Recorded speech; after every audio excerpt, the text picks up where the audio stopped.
जय श्री कृष्ण। आज के इस वीडियो में हम जानेंगे कली पुरुष के जन्म के बारे में। आखिर कौन है कली पुरुष जो कलयुग का सबसे बड़ा राक्षस होगा, जिसका वध करने के लिए भगवान विष्णु को स्वयं अवतरित होना होगा। आइए जानते हैं कली पुरुष के जन्म का रहस्य। कली पुरुष के जन्म के रहस्य को जानने के लिए हमें इस सृष्टि के रचना स्रोत के समय में जाना होगा, यानी सतयुग में जाना होगा। एक बार ऋषि दुर्वासा इंद्र देवता से मिलने स्वर्ग लोक गए हुए थे, परंतु इंद्रदेव वहाँ नहीं थे। वे किसी राक्षस का वध करके अभी स्वर्ग लोक आए हुए ही थे।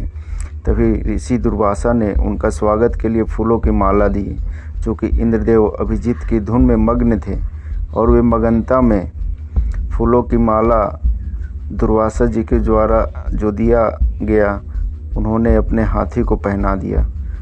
और जब पुनः सभा शुरू हुई तो ऋषि दुर्वासा उनसे मिलने आए, तो उन्होंने देखा कि उनके द्वारा दिया गया माला हाथी के पैरों के नीचे पड़ा था। यह देख दुर्वासा ऋषि को क्रोध आ गया और उन्होंने श्राप दे डाला कि जिस ऐश्वर्य में तुमने मेरे उपहार का अपमान किया, वो ऐश्वर्य तुमसे छीन जाएगा। उसके बाद से धन और मान की काफ़ी हानि होने लगी, देवता कमज़ोर पड़ने लगे और तभी सभी मिलकर भगवान विष्णु के पास पहुँचे। भगवान विष्णु ने उन्हें समुद्र मंथन के लिए कहा और बोला कि आप लोग पुनः पहले जैसा होने के लिए क्षीर सागर के अमृत की आवश्यकता पड़ेगी। चूँकि देवता अभी कमज़ोर थे, इसलिए इंद्रदेव ने असुरों के राजा बलि से समुद्र मंथन के लिए मदद मांगी। पहले तो राजा बलि ने सहायता करने से मना कर दिया, परंतु असुरों के गुरु शुक्राचार्य के कहने पर राजा बलि इस शर्त पर तैयार हुए कि जो भी समुद्र मंथन में निकलेगा उसका बंटवारा होगा।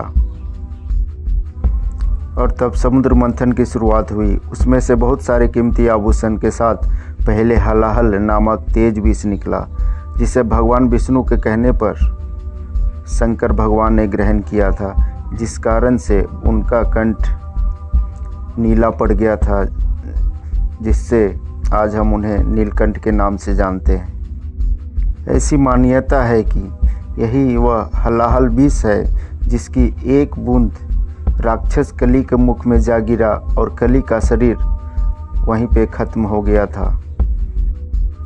समुद्र मंथन में बहुत सारी चीज़ें निकली, जैसे उच्चस्व, अश्व, ऐरावत हाथी, कौस्तुभमणि, शंख, संजीवनी बूटी। यही वह संजीवनी बूटी है जो लक्ष्मण को हनुमान जी के द्वारा लाने पर फिर से जीवित किया गया था। इसके बाद धन संपदा लेकर लक्ष्मी जी निकली, जिसे भगवान विष्णु ने धारण किया। चंद्रमा निकली, फिर रामभा निकली। इसके बाद वरुणा देवी निकली, यानी सूर्यों की देवी, यानी गॉडेज ऑफ अल्कोहल। अंत में भगवान धन्वंतरी अपने हाथों में अमृत कलश लेकर निकले। इसी अमृत की छीना झपट में कुछ बूंदें समुद्र में जा गिरी, जो उज्जैन, नासिक और इलाहाबाद में गिरा था। और कहा जाता है कि हर 12 वर्ष पर फिर से वह अमृत प्रकट हो जाता है। उस वक्त स्नान करने से रोग दोष दूर हो जाते हैं। और इसी अमृत की कुछ बूंद कली पुरुष को भी मिल गई, जिससे वह फिर से जीवित हो उठा, परंतु वह भौतिक रूप में न आ सका। ऐसी मान्यता है कि कली पुरुष समुद्र मंथन के समय से ही जीवित है, परंतु वह अभी तक भौतिक रूप से नहीं आ पाया है।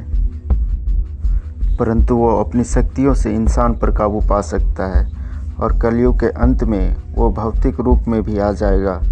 तब वो पाताल लोक से असुरी शक्ति को आज़ाद करके इंसानों पर राज करेगा। तब भगवान विष्णु का कल्कि अवतार होगा, जो 64 गुणों से लिप्त माहिर योद्धा होंगे, जो अब तक के सबसे शक्तिशाली राक्षस कली पुरुष से लड़ेंगे और उसका वध करेंगे और इंसानों को उसके प्रभाव से मुक्त करेंगे। परंतु ऐसी मान्यता है कि इस युद्ध में कली पुरुष की तरफ से इंसान भी लड़ेंगे, क्योंकि कलयुग के अंत होते होते धर्म पूरी तरह नष्ट हो जाएगा।